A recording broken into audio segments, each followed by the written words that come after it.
Hello and welcome to Stories of Scotland. We're a podcast about Scottish history, folklore, environments and communities. I'm Annie, a fulmer gliding on the wind. And I'm Jenny, the wind. We have a very special episode for you today because we are looking at one of the most impressive and awe-inspiring places in all of Scotland. It's one of my favourite rock formations in all the land, and it tells the fascinating story of molten rock within the earth reaching its fiery fingertips up in a salute to the sea. Today we are exploring the stunning location of Fingal's Cave. This cave is part of the island of Staffa, one of the Inner Hebrides, which are a group of islands scattered in the sea along the west coast of mainland Scotland. It's only half a mile long and a quarter mile wide, and while it is uninhabited by humans, it's home to a rich diversity of wildlife, including Scotland's favourite little clown-like bird, the puffin. You can visit the island by hopping on a guide boat from either Mull or Iona, and this is literally top of my long Scottish bucket list. I just cannot wait to visit Fingal's Cave. Staffa is visible from the islands of Iona and Mull, and it has been well known by the local population and the wider Gaelic world for millennia. However, Staffa only came to the attention of the English-speaking world in 1772, thanks to botanist Joseph Banks. Whilst travelling round the Inner Hebrides, a local man tells Banks of an awe-inspiring cave made of towering pillars of stone. This absolutely intrigues Banks, and so he insists that the local man takes him to Staffa, and when Banks returns to the mainland, he claims to have discovered the cave himself. Ah, that's it, Annie. The true spirit of discovery. Being shown something cool by a local and then acting as though you were the first to find it. It's the British way, Jenny. However, Banks does write a lovely description of Staffa in the 1700s. So, shall we read from the archives? Banks is English, Jenny, so you can do your fancy English accent. Oh, good chuffing wuffings. That sounds wonderful, darling. And we can all learn together what was so spectacular about Staffa and the incredible place that would come to be known as Fingal's Cave. The impatience with which everybody felt to see the wonders we had heard described prevented any rest in the morning. With the first light, we arrived at the southwest part of the island, and no sooner than we arrived were we struck with a scene of magnificence which exceeded our expectations.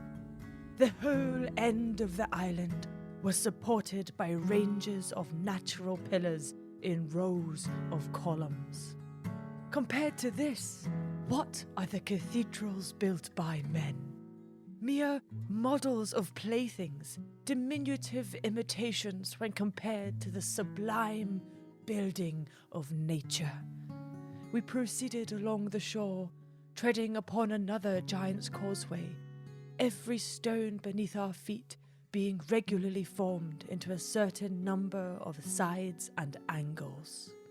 So Banks is describing Staffa's coastline, which is made of rows of geometric rock pillars, similar to the Giant's Causeway, which is a stunning natural landmark across the sea in Ireland. We'll go into that giant tale in a little while, but first, let's get back to Banks in 1772. In a short time, we arrived at the mouth of the cave. I suppose the most magnificent cave that has ever been described by travellers. The mind can hardly form an idea more magnificent than such a space, supported on each side by ranges of columns, roofed by the bottom of them.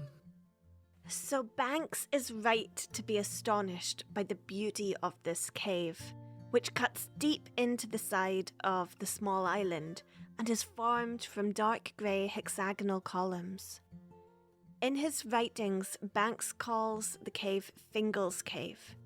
Now, he suggests that the locals told him this name, but it's very possible that he may have misinterpreted the actual name that the locals had said. Well, the name Fingal's Cave celebrates the epic legends of the giant Finn MacCool, which were very popular at the time, right? But the cave does have an original Gaelic name, doesn't it? Aye, in Gaelic it's called An Uaimh Bhinn, which loosely translates to the melodious cave or the musical cave. This makes perfect sense as the cave sings and booms as the waters of the Atlantic lap and crash within it. Yeah, the waves make beautiful sounds in the deep cave. But whether the locals did call it Fingal's Cave or it was a mistranslation, the name has stuck. And this is what the hordes of tourists swept up in the romanticism of Scotland knew it as when they visited. Yes, so this previously little known feature became a tourist hotspot over the following decades, and still to this day draws many a tourist boat out to see its wonders. Get me on that boat, Annie! Oh my gosh, I would make the best Instagram reel if someone put me on that boat. / I'd drop my phone in the ocean, but either way, I'd have a great time.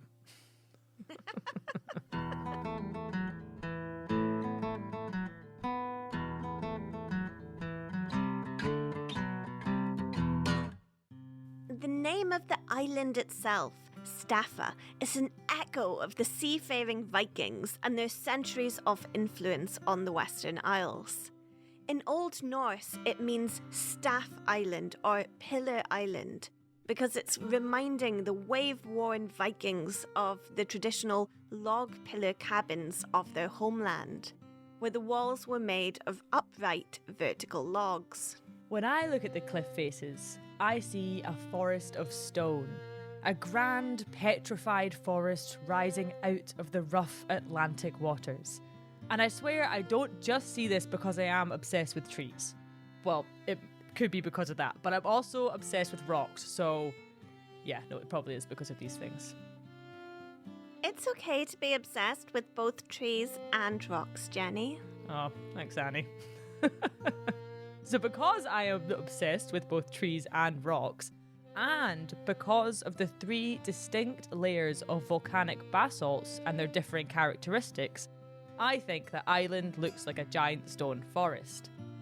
But to understand why it looks like a giant stone forest or Norwegian cabins, we have to go back 65 million years to just after the extinction of the dinosaurs. Oh no, but I love a Diplodocus. Alas, Annie, the Diplodocus are all dead. But we do still have chickens today, and there's still a little dino in them, right? They come from dinosaurs, don't they? Oh, for sure, Jenny. They're basically mini velociraptors. Terrifying creatures. Chickens or velociraptors? Both. But right now, neither exist. Instead, we are in a vast and barren land. Towering volcanoes 3,000 metres tall spew vast amounts of molten hot lava onto the surrounding ashen black terrain. Steaming sulphurous lava fields stretch for miles, and the only features piercing the fiery horizon are more menacing volcanoes. I bet this smells really bad. It sounds very apocalyptic. Oh, it definitely smells bad, and that is the vibe I was going for, what with all the dinosaurs dying and everything, you know? I mean, wasn't that by meteorite and not fire and brimstone? Yeah, technically it was, but the dinosaurs didn't know any different. Rest in peace, dinosaurs. Right, no more dinos, only lava and fire. For the end of this stage of life meant nothing to the powerhouse that is Earth. On it went, and on it will continue to go, no matter what chapter of life is unfolding atop it. And at this time, the land that is nowadays northwest Scotland is still attached to Greenland. But over the next 10 million years, as the volcanoes continue to spew their molten cores, the relentless pull of tectonics weakens and eventually separates the Earth's crust. And in time, lots and lots of time, the North Atlantic Ocean opens up and fills. Since then, Greenland has drifted away from us at the rate of 2.5 centimetres per year. And while this seems like a tiny amount, it adds up to about 30 kilometres per 1 million years, which means that 1,600 kilometres of cold, stormy waters separate northwest Scotland and Greenland today. So if the land is splitting because of the plate tectonics, where's the ocean coming from? So when the land masses are torn apart, it's a really, really slow process. As the plates are pulled in different directions, the crust thins, and molten lava from the hot, hot, hot inner Earth is able to easily rise to the surface via volcanoes or large fissures and spill out. This lava then cools very quickly in rock terms and forms basalt. So as the plates split, the space in between is filled with a thin layer of fast-forming dense rock, which creates a low-lying basin. And as we know, most of the time, water flows downhill. So naturally, over millennia, this huge opening basin fills with water, and voila, we have a new ocean. And so where does the water for this ocean actually come from? Gosh, Annie with all the questions today. It comes from other places on the planet and melting ice caps and glaciers. But we will get into that in a couple of million years. Jenny, I can't wait that long. I've just got too many questions. All right, well, we have to right now because the islands of Rum, Mull, Arran and St Kilda, plus the Cuillins of Skye and Ardnamurchan on the mainland, are all towering volcanoes at this time. And they are slowly flooding the landscape with layer upon layer of molten lava. And it is these layers and layers of lava that led to the formation of the small island of Staffa. The lowest layer, or the layer I like to call the forest floor, is made up of volcanic tuff, essentially solidified volcanic ash. And the top layer, the forest canopy, is a fast-cooling, billowy basalt, which in parts looks as if it's still flowing. But the middle layer is where the fun happens, the tree trunks, better known, outside the world of Jenny, as columnar basalt. So that's basalt in a column. Yes, it is, Annie. Another great question. It's all in the name. These fascinating geologic features were formed when a layer of thick lava spread across the area. Because of its thick composition, it cooled and subsequently hardened to basalt rock fairly slowly in comparison to the surrounding lava layers. But during this cooling process, the new rock contracted because as it loses heat, it shrinks. And it's this gradual contraction that led to evenly spaced, deep vertical cracks forming within the rock, splitting the layer of young rock into a vast area of tall, hexagonal columns. Question. Yep. Why do they actually take on this geometric hexagonal shape? I mean, there's so many other shapes in the world that they could choose from, so why aren't they all just randomly shaped cracks? Ooh, very good question, Annie. It is to do with the specific cooling conditions. When the lava composition is very uniform, so all the molten stuff that is spilling out of whichever volcano this came from is very, very well mixed, and so essentially all the same. Cooling naturally starts at evenly spaced points, known as centres.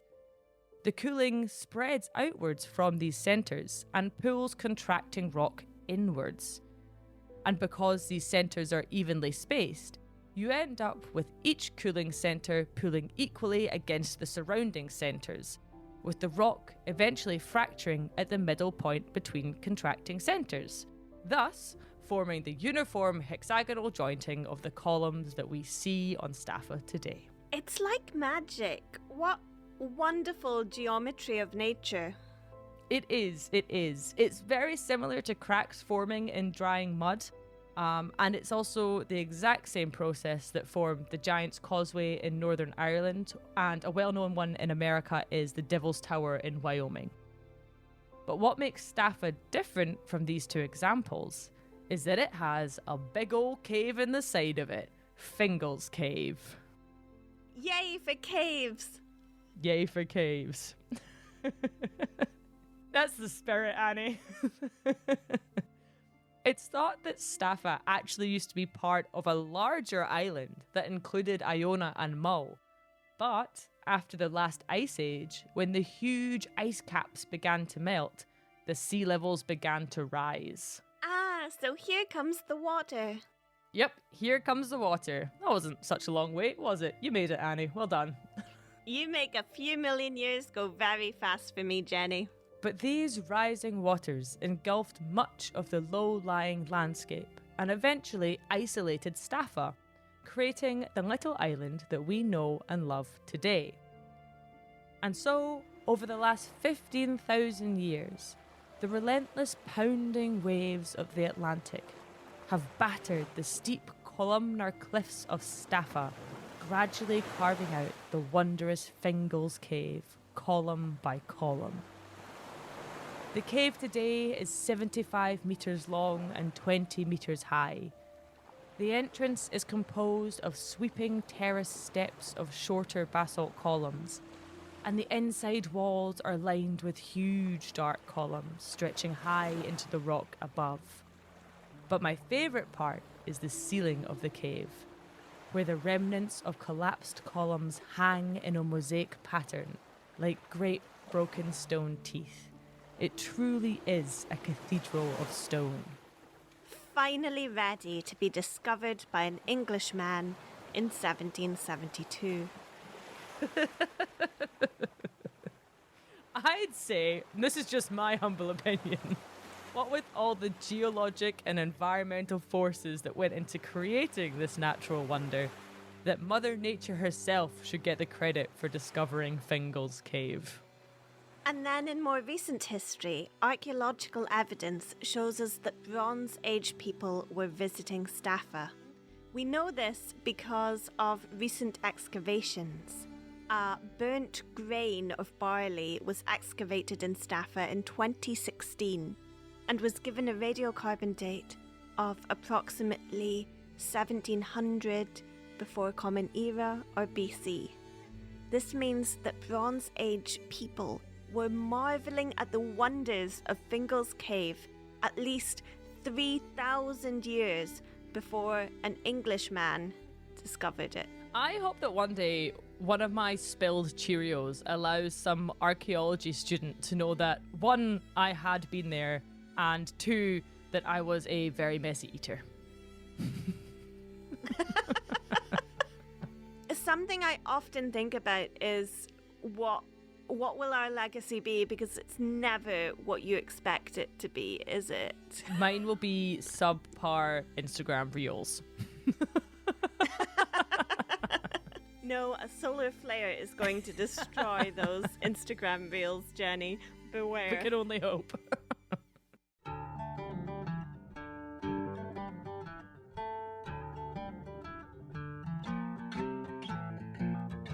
The similarly formed natural wonder that is the Giant's Causeway sits across the sea on the northern coast of Northern Ireland and looks towards Fingal's Cave.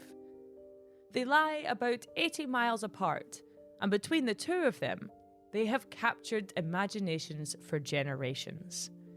For they are not just tied to each other through geology, but also through swirling legends.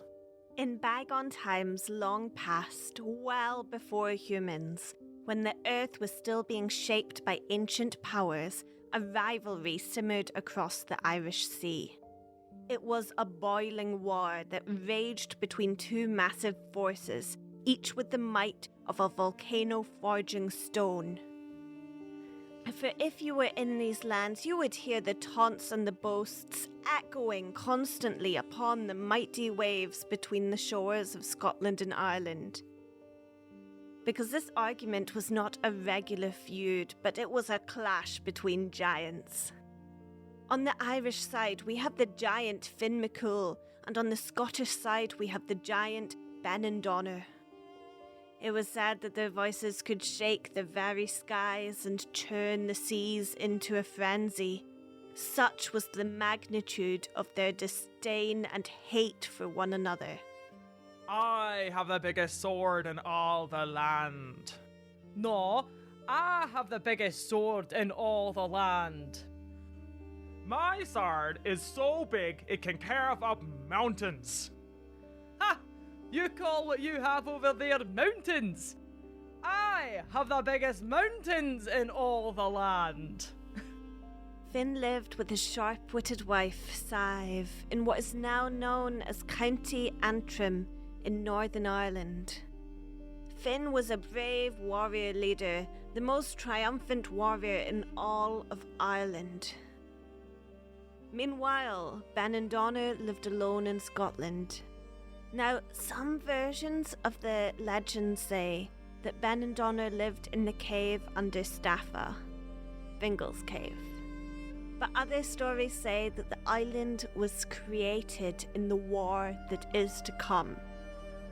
Benandonner was a being of such gargantuan proportions that he looked as though he could cause tremors across the whole of Scotland with just a casual hiccup. Of course, this was largely theoretical, as Benandonner had never encountered a can of Dr. Pepper big enough to test this hypothesis. Benandonner's wardrobe consisted primarily of a hill-sized kilt. It was woven from enough wool to cause a nationwide sheep shortage. He accessorized this kilt with a rather dashing sporran made from woolly mammoth skins, and an expression upon his face that said, "You might be my next tasty meal." But Benandonner was not content, for he gazed across the sea to Finn's lands and felt envious. He wanted Finn's lands for himself. Everything about Finn's lands looked better and brighter. The glens were greener, the heather was a richer shade of purple, and Finn's elks had significantly more impressive horns. My elk has bigger horns than yours. You're right, that is a mighty fine elk. I can't argue with that one. Now, as we know, Finn was an impressive warrior in his own right, and he wasn't afraid of Benandonner's green-eyed jealousy, but it irritated him. So Finn would shout across the seas that if Benandonner wanted his land, he should march right across the ocean and win it in a fair fight. Alas, the sea was too deep for the giants to walk across, and they both knew it, so it was a bit of an empty threat. And so, the two giants threw insults at each other like a violent game of ping-pong, as a regular part of their daily routines. And they'd work themselves up into such a state of turmoil that they would eventually rip chunks out of the land and hurl them at one another, like humongous rocky cannonballs.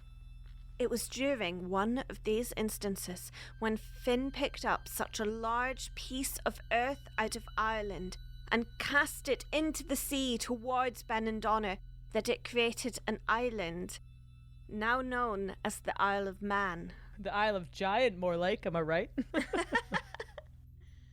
The space where he had removed the earth filled with water and created the gorgeous and large Loch Ness. Now, while not a particularly deep thinker, Benandonner did have a knack for survival that would make even the very moon wonder if it would be outlived by this giant.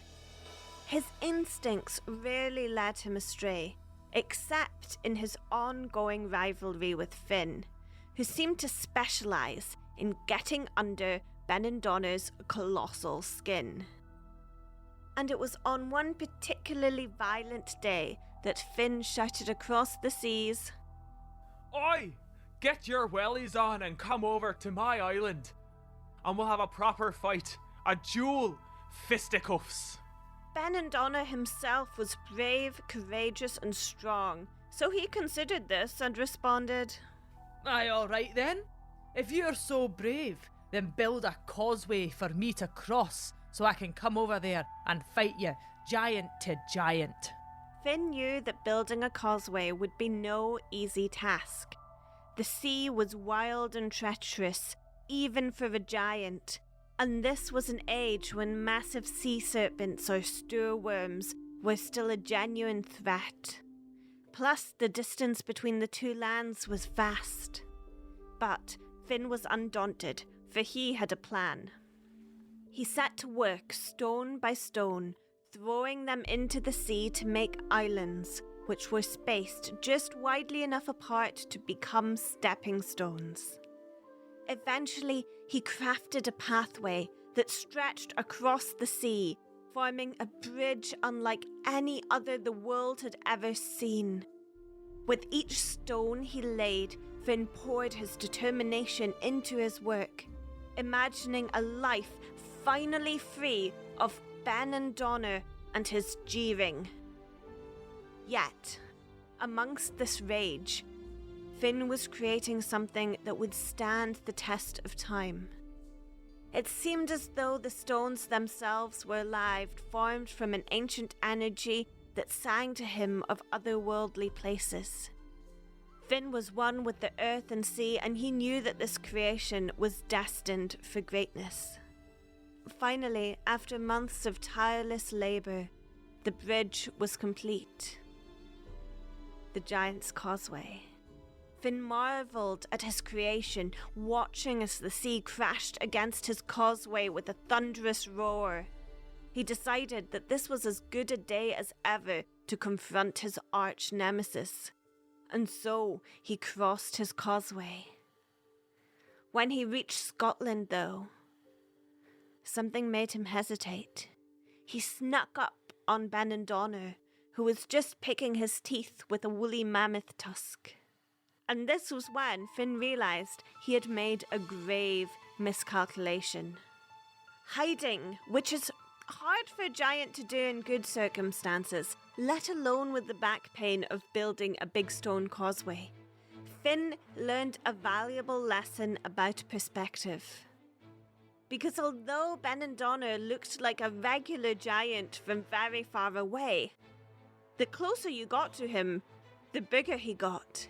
And it turned out that Benandonner was far larger than any giant Finn had ever seen before. And if we were to be honest with ourselves, Finn was actually quite a petite giant. I'm the biggest giant in all this land. Apart from that absolutely massive giant right there that I'm actively running away from right now. So what you're saying is that in a giant wrestling match, they would be in different weight categories. Exactly. Benandonner would be in the extra heavyweight, and Finn would be in the featherweight categories. Aww. It's like how when you're far away from a mountain, it looks really small. But when you're trying to climb it, it's the biggest mountain in the world. Well, that would be Finn trying to climb Benandonner.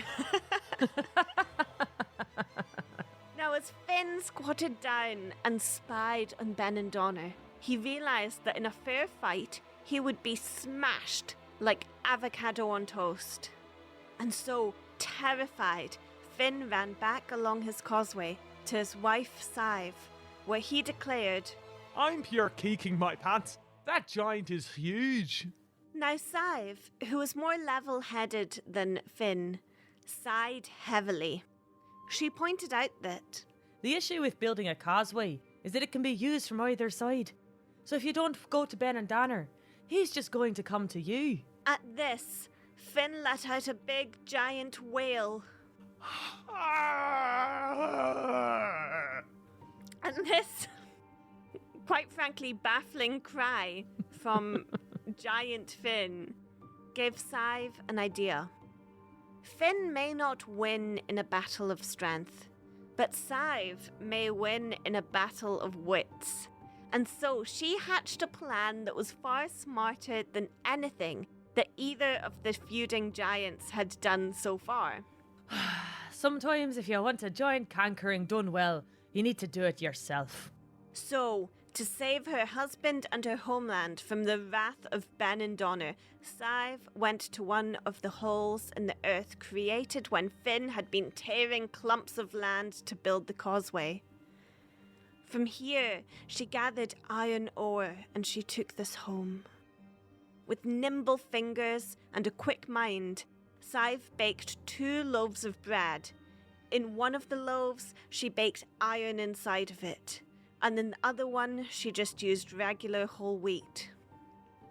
Next, she gathered the highest trees in all the land and she wove them together to make a cradle, the biggest cradle ever made, still to this day. Reluctantly, Finn went along with her plan, though he was slightly concerned that it may tarnish his reputation as the most formidable warrior in all of Ireland. Sive dressed Finn as a big baby and swaddled him tightly in a blanket. And then they waited. Soon enough, upon their rising, Sive watched as Benandonner finally noticed the Causeway and crossed it hunting for Finn. When he arrived, he knocked on the door and demanded that Finn come out and face him. However, it was Sive who answered. She welcomed him warmly and said, Well, my husband is down at the shops right now, but he'll be home soon enough. You might be rivals, but you're welcome to wait with me until Finn comes back. Let's have a wee snack, shall we? Come on in. Go on. Sive retrieved the freshly baked bread from the oven. It smelt brilliant, and she offered 1 loaf to Benandonner. Go on. Go on, just have a wee bit of bread. Go on. Come on, go on. Go on. Eat the bread. Go on. Go on. Benandonner was indeed peckish, and he did not suspect any foul play, so he took the bread and bit down heartily. Ouch! What is this? This bread is as hard as rocks. It shattered my teeth.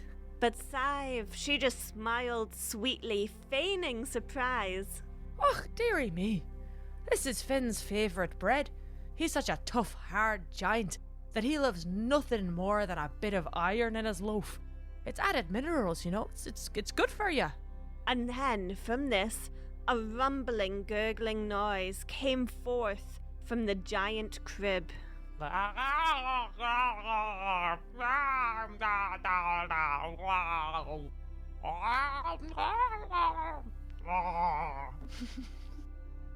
See, even our wee baby loves this bread.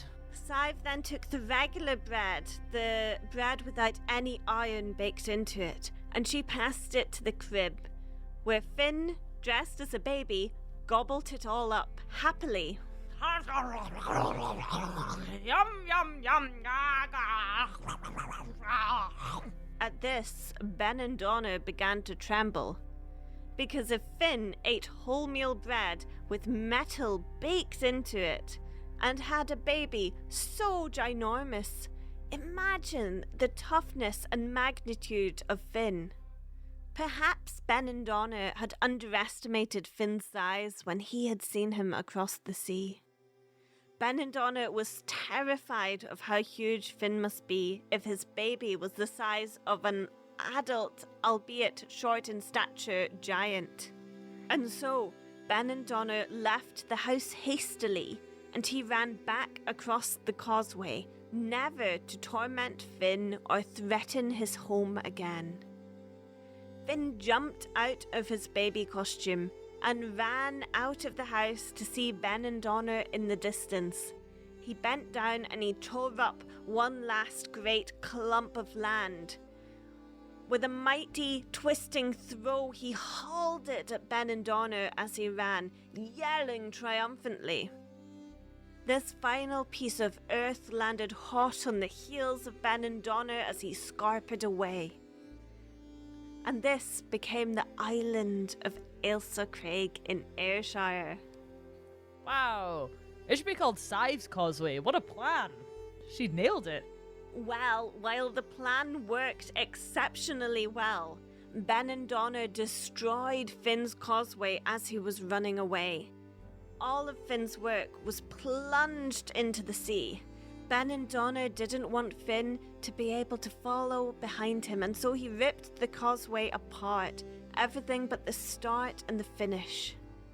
And while Finn and Sive stood celebrating their victory on the Giant's Causeway on the shores of Ireland, Benandonner reached the island of Staffa just as the final pieces of causeway collapsed into the sea. And so Fingal's cave is the last remnant left on the shores of Scotland to remind us of this mighty feat of engineering and this mischievous story of deception. Wow, what a tale! A grand tale fit for a grand cave. Wow.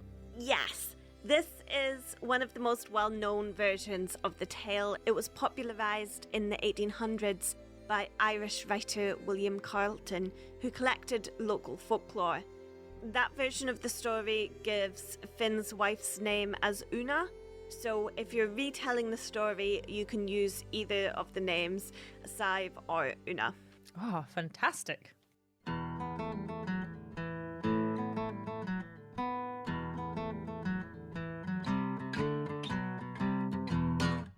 Finn MacCool is a legendary figure who pops up all over the mythological place. We've talked about him and his band of warriors on this podcast before, and he'll pop up again, I'm certain of that. Well, you're correct, because here he is popping up again already. Because while I was sifting through the many stories of Fingal's cave, I found a tale which tells a different story of Finn and the formation of the cave. Legendary warrior Finn had incredible eyesight, and this meant that he could see across the vast sea separating Scotland and Ireland. And over the seas on the shores of Scotland, he could see a beautiful giant. Over many cycles of seasons, he became utterly besmitten with her. He would watch her as she fed her goats and elk, and he saw a tender, lovely kindness to her in the way she combed her mammoth's fur. A seed of love for this Scottish giant had taken root in Finn's heart, and yet he could not reach her across the sea. Two star-crossed giants. The melancholy of their unattainable connection found him wandering the shoreline, with sorrow etched onto his giant face. Absent-mindedly, he began skimming stones. Every stone he chucked, with each splash, a new idea began to form in his mind. He would construct a causeway, a bridge of stone to cross the sea to his distant love. With the dawn, Finn set to his task. Stone by stone he claimed the sea, the causeway stretching out into the waves. At sunset, he trudged home, fatigue in his bones, but a spark of hope in his heart. He was sure he would complete his mission on the very next day. Yet, his grandmother, bound by her love and fear for him, had other intentions. She was a wielder of ancient magic, and she was afraid of losing her beloved grandson to the foreign shores of Scotland. And so that night, while Finn slept, she summoned a mighty storm. A storm to churn the sky and the seas and destroy the partially built causeway. The Tempest, a creature of her creation, tore at the unfinished causeway with a ferocity that mirrored her own emotions. And when dawn broke, Finn was met with the mere remnants of his labour, the causeway a casualty lost to the night storm. Yet Finn was a giant of resolve. He set about his task anew, and set each stone once again reaching further out into the sea. But every night, his toil was met with the same fate, the storms growing fiercer and wilder with every attempt. But despite the setbacks, Finn's spirit remained unbroken. And one day he resolved to make a final attempt. He would work through the night and push against the fury of whatever tempest came. The storm roared its defiance. The thunder and lightning were a chaotic symphony surrounding Finn. The waves pounded at every stone he dared to lift, but yet he persisted. And at last, he reached the shores of Scotland. But the journey had taken its toll. Even the strength of a giant could not withstand such a trial, and Finn succumbed to the sea, dying in the arms of his beloved. Behind him, the causeway he had painstakingly built was swallowed by the ocean. One final farewell. A thunderclap echoed through the landscape. A dreadful epilogue to the tale. Finn's grandmother had climbed to a nearby hill to watch the progress of her grandson, and when she witnessed the scene of Finn's death, she was horrified, and her heart weighed heavy with guilt. And in a cruel twist of fate, her ancient magic turned her to stone and made her into an everlasting monument of remorse. And there atop this hill she still stands, a silent witness to the sea that claimed her grandson and his dreams. The fragments and islands left of the causeway revealed themselves the next morning, and it is said that the echoes of Fingal's cave whisper a story of love between Scotland and Ireland, a memory of the two giants who longed to be united forever in love, but instead were torn apart by tragedy. Oh, what a sad story. It's Romeo and Giantette. The gorgeous song that was playing behind Jenny and is still playing now was composed by Felix Mendelssohn. In 1829, this young German composer joined the many tourists who were flocking to Staffa, desperate to see this most magnificent of caves. And upon witnessing the lonely island and sailing into the cave, he immediately wrote the opening theme of this piece. It is named the Hebrides Overture, but is more commonly called Fingal's Cave. This song straight up slaps. I've been playing it all week in my car, and it makes driving the country roads around my house way more epic. It's amazing. This song really does capture the astounding sublime of Fingal's Cave. It floats calmly upon the tinkling tops of the basalt columns and swells with the roaring sea. Or, as you say, Jenny, it slaps. Slaps real good. Jenny, are you not too old to be saying things like slaps? I am desperately clinging onto my youth in any way I can.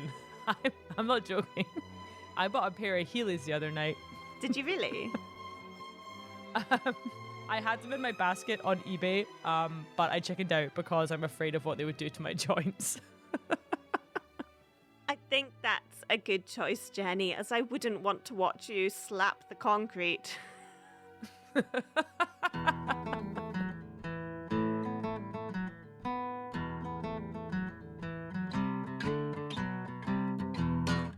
The Giant's Causeway and Fingal's Cave aren't just connected via mythology.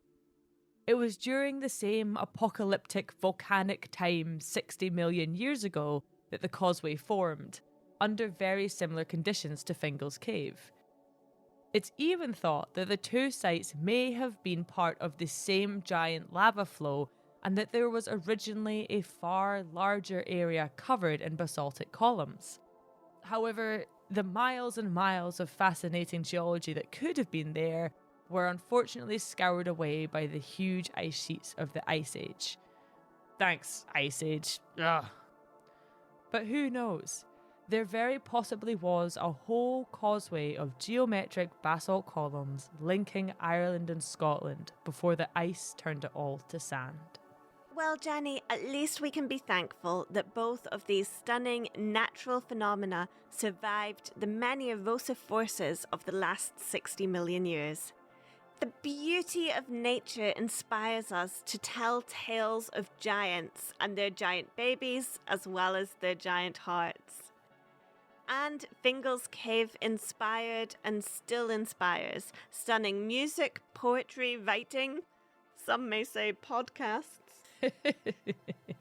But I do just want to say, contrary to popular pop culture belief, as inspiring as Fingal's Cave is, it was not the filming location for the cave in Harry Potter. I saw this fact in loads of places when I was researching for this episode, and it's not correct. It's actually the Irish cliffs of Moher that can be seen in the films. So there's some fun anti-trivia for you that you can yell at people next time they try and talk about Fingal's Cave incorrectly. Yes, Jenny, you slap that misconception down. So, Jenny, you've asked me to find a beautiful way to end this episode, to sum up the power of Fingal's Cave. Yeah, I was thinking something nice and poetic. There's been loads of romantic era Victorian tourism, which has led to lots of romantic era Victorian writing, and I'm sure you've dug out a pretty solid piece for us. Well, yes, I did find a 9-headed monster. Right. A romantic Victorian 9-headed monster? A pickling 9-headed monster. Right, well, I've got no idea what that means, so let's hear it. Let's hear this ending you've got for us. The natural acoustics of Fingal's Cave produce an ethereal, almost otherworldly echo. But for all its natural allure, it is not the cave that was said to stir fear into the hearts of locals and sailors alike, but the monstrous creature that is said to dwell within. This creature, known by few but feared by many, is a ferocious sea monster of gigantic proportions, and it is said to have 9 monstrous heads, each more terrifying than the last. Its body was a grotesque amalgamation of scales and slime, and it is dwarfed only by the towering basalt columns of the cave that this creature calls its home. Its eyes were cruel, heartless yellow, gleaming ominously in the darkness of the cave, striking fear into the soul of anyone unfortunate enough to cross its path. And trust me, you do not cross this creature's path more than once. In times gone by, in hushed whispers, locals would speak of the monster's horrifying feeding habits, because it did not merely consume its victims on sight. Instead, it subjected them to a gruesome fate. Anyone to be seized by this monster would be held captive in the depths of Fingal's Cave. The monster then feeds them big, juicy fish until they are pleasantly plump. But the horror has only begun, because each of the monster's 9 heads demanded their own victim to eat. And so, at any time, it does not eat just one person, but it has to eat 9 of them, and so it undertakes a sickening ritual. Once the victims have been fattened up, the monster submerges them in barrels of vinegar and whiskey. Over the course of several days, the alcohol pickles the bodies within, preserving them, enhancing their flavour for the monster, and preparing them for the monster's grotesque feast. Perhaps the bodies ferment a wee bit, which would be beneficial to the monster's natural gut biome. Annie, I'm going to be honest with you. No amount of 9-headed monsters will make me drink your kombucha. And don't even talk to me about your Scolby. I don't even want to know about it. But there's a reason that this monster is so into pickling and is preserving its victims in whiskey. Because only when each of its 9 mouths can be satisfied with a person of its own does the creature lay out all of these bodies onto a giant table, putting one whiskey-pickled person on each of the islands of the Inner Hebrides surrounding Mull. The monster then sits back on its chair, which is Ben Vor of Mull. And only then do all of the 9 heads gobble up all of the 9 victims at the same time. The sound of this grotesque monster feasting is a horrifying, disgusting symphony of crunches and squelches echoing throughout Fingal's cave, that add to the cave's already unsettling ambience. Wait a minute. You're telling me that it uses all the different islands as various tables to eat its victims. How many hands does this whiskey pickle monster have, Annie? It would need at least 18 arms to be using the correct dining etiquette to be, knives and forks for each of its victims. Then it's cutlery. How many cutlery sets does it have? It's a monster, Jenny, a 9-headed monster. It doesn't care about napkins. Now, many brave souls have tried to hunt the monster, to free Staffa and the surrounding islands from its reign of terror, but none have ever returned, their fate sealed in the belly of the beast.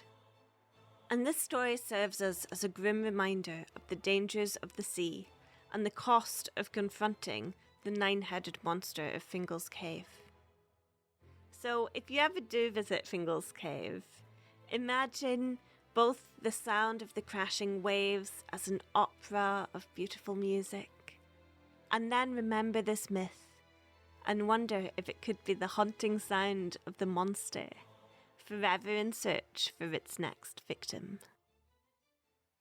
However, based on the 5-star reviews that Fingal's Cave has achieved on TripAdvisor, there appears that there is no longer a 9-headed monster using the cave as a pickle cupboard, so you don't need to worry anymore. Wow.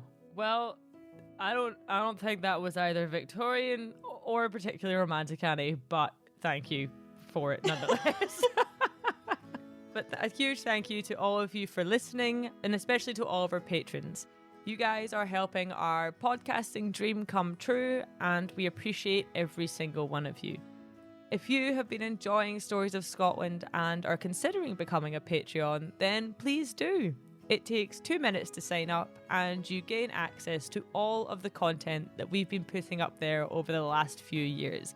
It's really a pickle cupboard cave treasure trove of tales. So a very warm welcome to all of our new patrons. A Social Media, Benjamin, Dominic, Jamie, and omnipotent Mitzi, who has possibly the best email address that we've ever seen. Until next time, Slán Java. Slán Java. So the Gaelic name is Melodious Cave. What kind of music do you think this cave is listening to, Jenny? I've read in a couple of places, actually, that the cave is a big fan of Lady Gaga. So I would guess that it listens to all the hits. You got Basalt Romance, The Edge of Quarry, Alejandro, was there I'm your biggest fan, I'll follow you until you melt me, lava, ratsy.